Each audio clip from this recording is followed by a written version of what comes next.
Balikan natin ang panahon ng purihin ni LeBron James o si Stephen Curry. Tinawag niya itong isa sa pinakamaimpluwensyang basketball players ng ating panahon kasama si Michael Jordan. Noong 2020 to 2021 season, nagkaroon si Curry ng pinakamagandang scoring season sa NBA na may average na 32 points per game at personal best na 5.33 3-pointers per game. Ito ang season na wala si Klay Thompson dahil sa injury at pinatunayan ni Curry na kaya niyang itaas ang kanyang laro kahit walang kasamang major scorer. Kahit na wala siyang napanalunang award noong taon na yon dahil nakuha ni Nikola Jokic ang 2021 NBA MVP at si Giannis Antetokounmpo ang Finals MVP. Nakakakuha si Curry ng mataas na papuri mula kay LeBron James at sa basketball community. Pinuri rin siya ni Kenny Smith, 2 beses na NBA champion at isang TNT analyst, na ikinumpara si Curry kay Michael Jordan ng panahon na ito. Bagaman hindi tumugma si Curry sa bilang ng MVPs o All-Star appearances ni Jordan, binigyang diin ni Smith na ang impluensya ni Curry sa laro ay katumbas ng kay Jordan.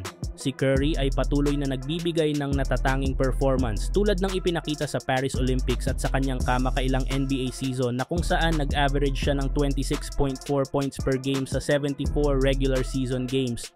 Samantala, ang Los Angeles Lakers ay dapat na daw kunin si Walker Kessler via trade dito sa Utah Jazz, lalo at available na nga rin itong i-trade ng kanilang kupunan na kung saan hindi na nga daw ito kasama sa plano ng Utah Jazz sa kanilang long-term plan. Kaya naman itong si Coach JJ Redick ay gusto na makakuha ng isang big man na makakasama ni Anthony Davis. Lalo at ang Western Conference daw ay puno ng mga big man katulad ng Denver Nuggets, Minnesota Timberwolves, OKC Thunder at ito daw na Memphis na merong Zach Edey. Kaya kailangan daw ng Lakers ng maraming big size sa kanilang lineup para pagdating daw ng playoffs ay handa ang Lakers sa kanilang makakaharap. At ito nga, si Walker Kessler ay bagay talaga ito na makasama ni Anthony Davis. Isa na nga itong mahusay na rebounder na may 7 rebounds per game. Mahusay rin itong shot blocker na may 2 blocks per game.